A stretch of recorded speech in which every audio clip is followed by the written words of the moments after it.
Hello, everyone. Welcome to session one. My name is Iulia Levedopoulou. I am an architect and researcher in the URBANA team. Today, I will talk to you about the fundamentals of urban planning and design. In this session, we will explore some basic concepts of urban planning and design, but not just from a technical perspective. This module aims to help participants understand the fundamental concepts of urban planning and design, recognize the power dynamics that shape cities, and develop the ability to identify and propose more inclusive, community-driven planning approaches. This introductory module explores the foundations of urban planning and design through theory and practice. It examines who influences urban spaces and how planning decisions affect different communities.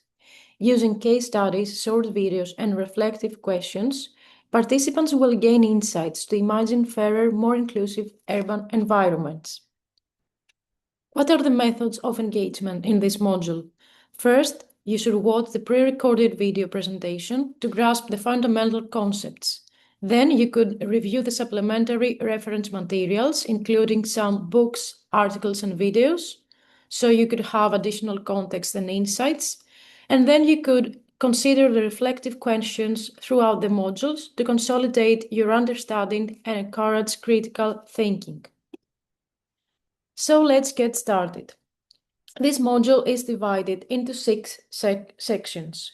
We'll begin with an introduction to what is urban planning before exploring who designs cities and for whom.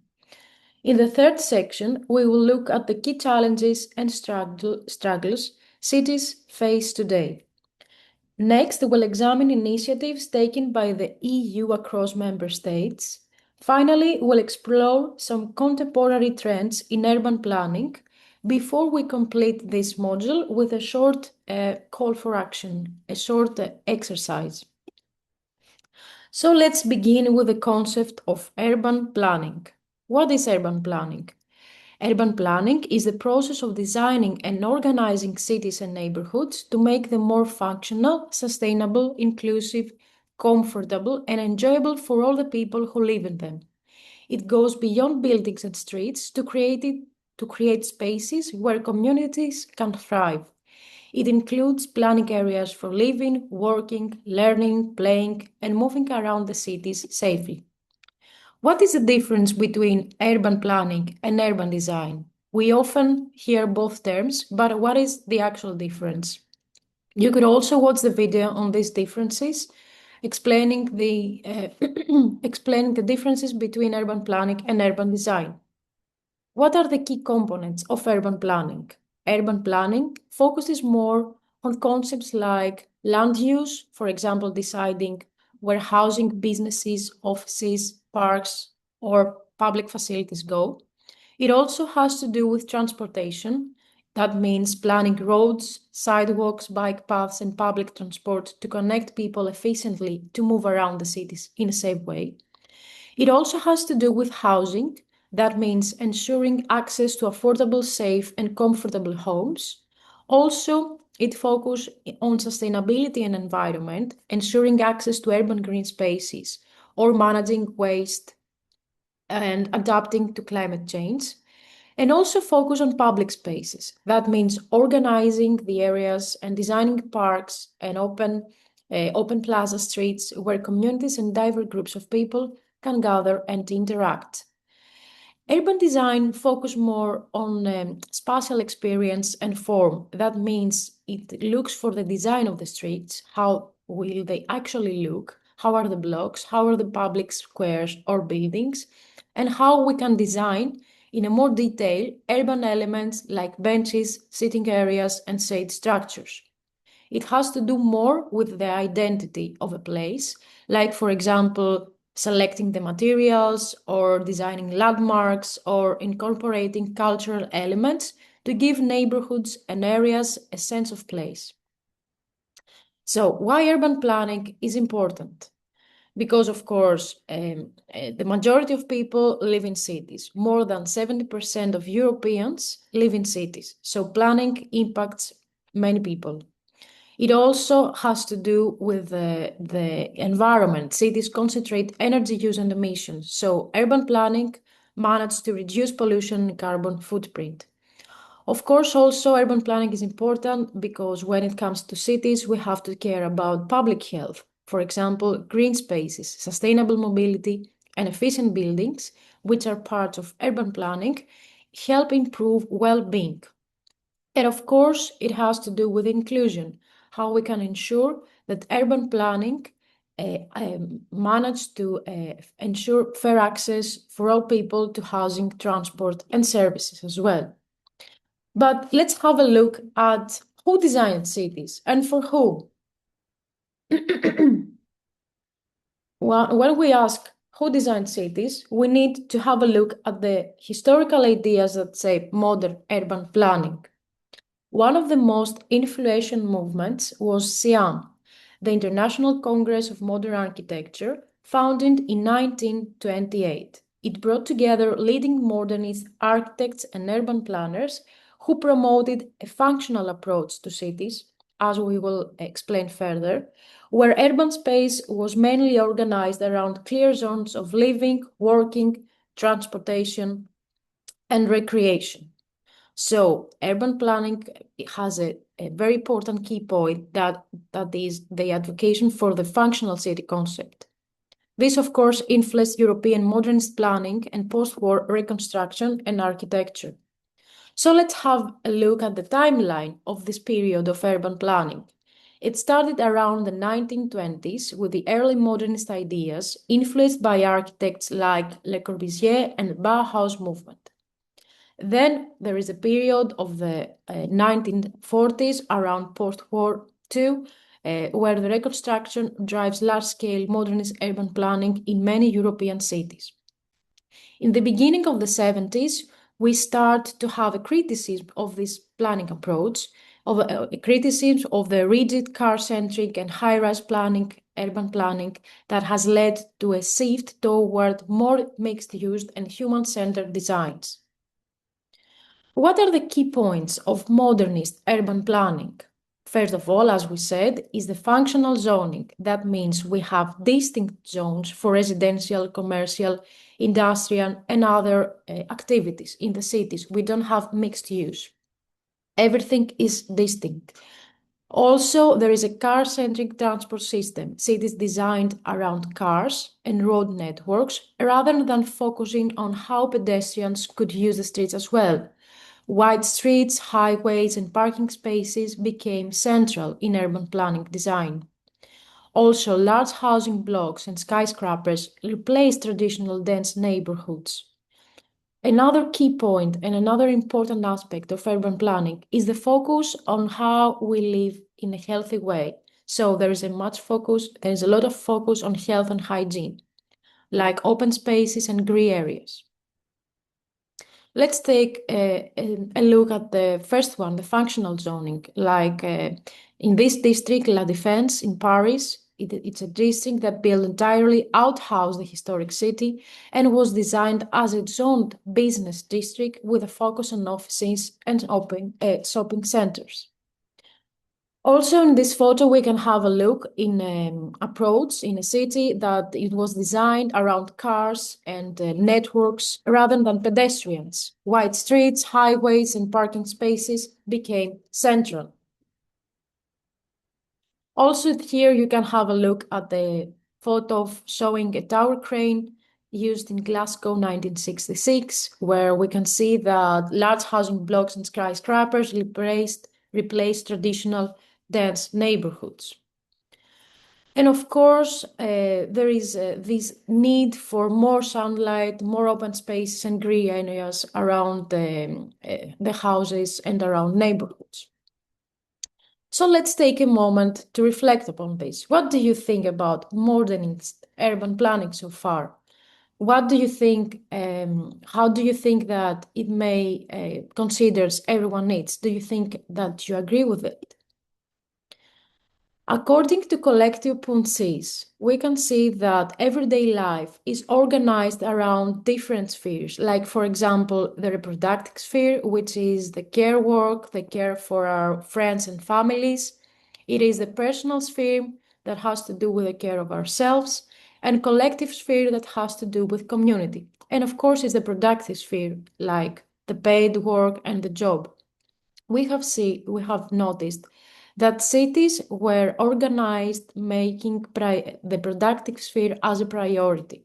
So we can see that the car-centric design has to do a lot with this prioritization of this productive sphere.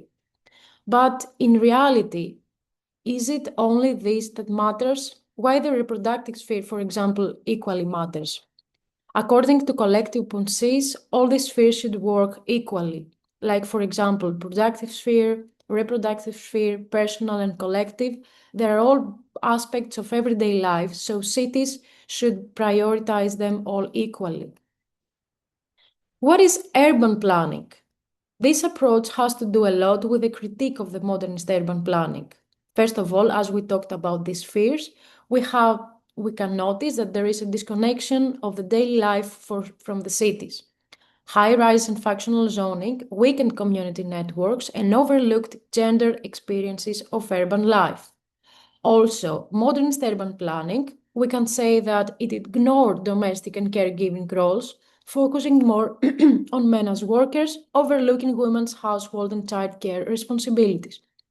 And of course, having the productive sphere as a priority, we can say that there is a male-centered spatial design because it was the industrial efficiency was prioritized over more social and communal spaces vital for women and other groups. So, feminist urban planning comes as a critique to this approach in city making. Everyday life now it's a central concept in feminist urbanism. So it was a critique to the modern city for ignoring lived experiences and social interactions. Also, it notices that gender roles influence the way we live in our cities. So, what is actually feminist urban planning? It is an approach that focuses on designing cities and public spaces that emphasizes gender equality, safety, and inclusion. It considers how urban environments affect women and other more marginalized groups, looking at factors like accessibility, public transport, lighting, childcare, and social spaces. And also it focuses on how to create cities that better respond to diverse needs of people rather than assuming a one-size-fits-all design. Now let's move on to the next section, which is urban structures. What are the challenges that cities face today? First of all, let's have a look at these two pictures, the two that showing some demographic facts. We can see that the urban population worldwide, or in Europe as well, have been concentrated in cities, like, for example, Paris, we can see, or Athens, we can see that are both cities with a huge population and they are dense cities. Another challenge that cities face today, it has to do with the intense urbanization. Over 70% of Europeans lives in cities, causing pressure on housing and infrastructure. Of course, this has to do also with housing affordability because this rapid growth drives up rents and property prices in many cities, bigger or smaller. It also leads to problems related to traffic and mobility issues like congestion, pollution, public transport strain. And of course, it also puts strain to environment, causing urban islands, energy consumption, and waste management challenges. And of course, it produces social inequality in a way, like, for example, gentrification, that we will talk later about it, and uneven development creates socioeconomic divides. And of course, housing crisis. I think today we all agree. I think that the housing crisis have become more and more evident. Rents and prices rising faster than wages, making housing unaffordable. Shortage of affordable homes due to high demand and limited supply. Tourism and short-term rentals reduce long-term housing options in many cities. Real estate speculation drives up prices and displaces residents, and urban population growth increases pressure on housing markets. So what do you think that the housing crisis affect young people? How do you experience this kind of challenge? Do you face problem regarding this in your area, in your neighborhood? As we can see in this diagram from the Eurostat, we can see that the average age when people leave the parental home for many countries in Europe, it's after 30 years old. As for example, in Greece, in Italy, and in Spain. That means a lot regarding this housing crisis. Another issue is the gentrification. Gentrification is the process where wealthier people move into a historically lower income neighborhood, leading to changes in housing, businesses, and the area's character. Of course, this affects the property values and rents typically rise. Also, another outcome of this process is that local culture and community institutions often get replaced by more upscale shops and services aimed at newcomers. And of course, environment, climate change. European cities face intensifying heat waves amplified by urban heat island effects, alongside rising risks of flooding, wildfires, air pollution, water scarcity, and coastal erosion, straining urban infrastructure and public health. As we can see in this photo, flooding during the last decades are a huge problem for many cities around Europe. Urban infrastructure is another challenge in cities. Nowadays, in many cities, car-focused infrastructure reduces space for pedestrian, cyclists, and social areas.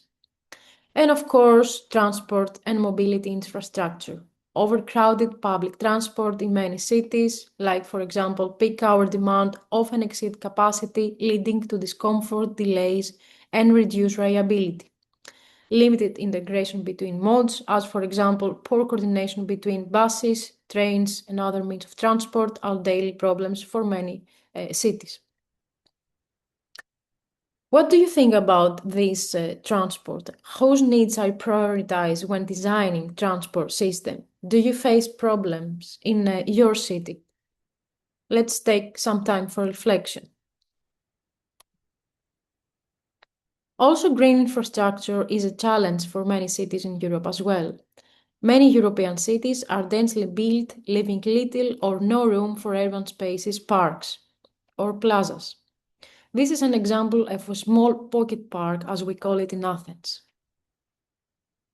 Also, access to public spaces is uneven, often limited in low-income neighborhoods, as we can see in this neighborhood in Athens, Greece. So let's move to the next session. What are the initiatives that Europe takes in cities today?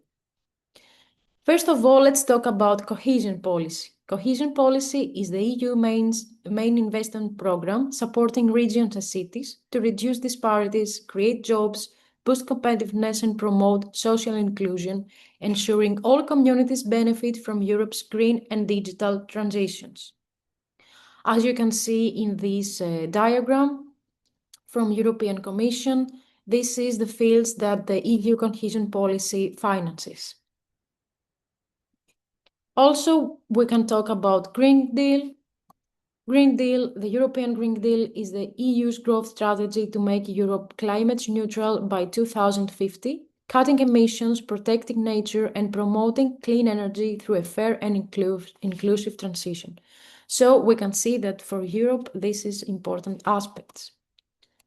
Of course, another initiative is the new European Bauhaus, which is a policy and funding initiative that makes green transition in built environments and beyond enjoyable, attractive, and convenient for all. Even the smallest communities on the ground deserve living spaces that improve their well-being and sense of belonging. The initiative promotes solutions that are not only sustainable, but are also inclusive and beautiful, while respecting the diversity of places, traditions, and cultures around Europe and beyond. New European Bauhaus specifically has to do a lot with urban planning. As we can see, it can bring together sustainability, aesthetics, and inclusion. The NEB promotes cities that are not only environmentally friendly and functional, but also beautiful, accessible, and socially inclusive. It also encourages participatory and cross-disciplining urban design. It fosters collaboration between citizens, designers, experts, so altogether we can co-create innovative urban solutions. Also, last but not least, the NEB funds and promotes real-life prototypes that test new ways of building sustainable, human-centered, and culturally rich urban environments across Europe. So, let's have a look at the contemporary urban planning trends. For example, the concept of 15-minute cities. It has to do with how we can walk around our neighborhood in a way that we feel more safe, the spaces are more accessible. So this concept has to do a lot with mixed-use neighborhoods, like for example, residential, commercial, and recreational spaces are integrated. So we don't talk about district zones as we talked earlier in the previous chapters. It has to do with active transportation, safe walking and cycling paths, local services around the neighborhood, schools, clinics, shops, and parks nearby, so they're accessible by walking, for example, and eliminating the use of car. It also prioritizes green spaces, like, for example, parks and other spaces, so we all feel more healthy, and also encourages local culture, social interaction, and economic activity in our neighborhoods. If you want to learn more about this concept, you can watch the video on Carlos Moreno explaining a bit more. Another approach nowadays is the digital urbanism. It has to do with how we can bring technology and technology with urban planning. For example, how we can use smart infrastructure when we design cities, like for example, using sensors, connected devices to monitor traffic, energy use, and public services. Also, it has to do with leveraging big data and analytics for urban design.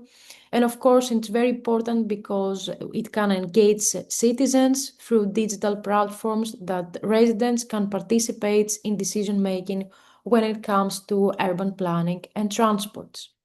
And also, as you have heard before, it has to do with augmented urban experiences, like, for example, how people can interact with public spaces through different apps and other technologies and digital signals, for example. Of course, based on the previous chapters, as you have seen, the cities were designed pretty much around cars, so there is a shift nowadays to more sustainable transport. So we talk a lot about mobility transitions. For example, it is very important to promote low-emission vehicles, to make public transport more accessible, and also promote cycling and walking to reduce emissions. Also, there is an approach that encourages digital mobility services, shared transport, and smart traffic management for more efficient and connected urban mobility. And of course, as we have talked before, it promotes more people-centered planning, designing transport systems that are accessible, safe, and equitable for all citizens. Another approach that it's very famous during the last decades is the tactical urbanism. It has to do with low-cost, quick interventions that allows cities to test ideas without a major investment or long-term commitment.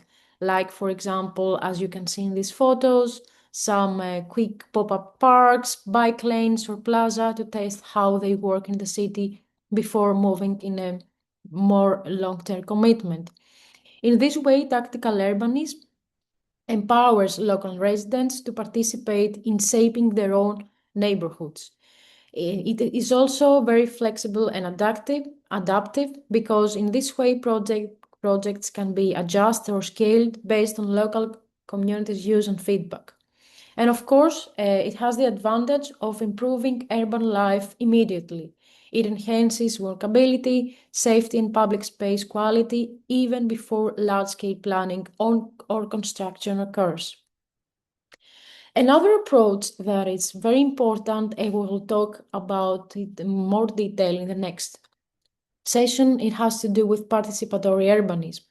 Participatory urbanism, or participatory urban design as we call it, it has to do a lot with community engagement, and it permits local people and communities co-create, co-design, and co-manage urban projects.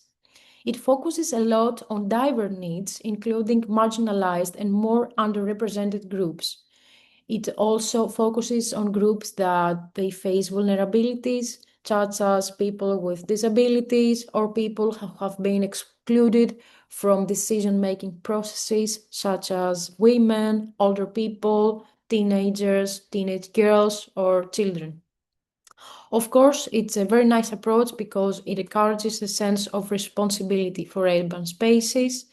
And in this way, urban projects are more likely to succeed because exactly they reflect real life needs and priorities.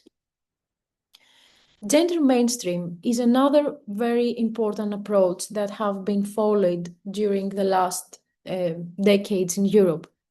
It is the process of assessing the implications for both women and men of any planned action, including legislation, policies, or programs in all areas and at all levels. When it comes to urban planning, gender mainstream is very important because in this way, people's experiences, women's experiences are valued and prioritized in city making because sometimes women faces different realities than men, and this has to do a lot with inclusion and equality in cities. So it's very, very important to take this into account.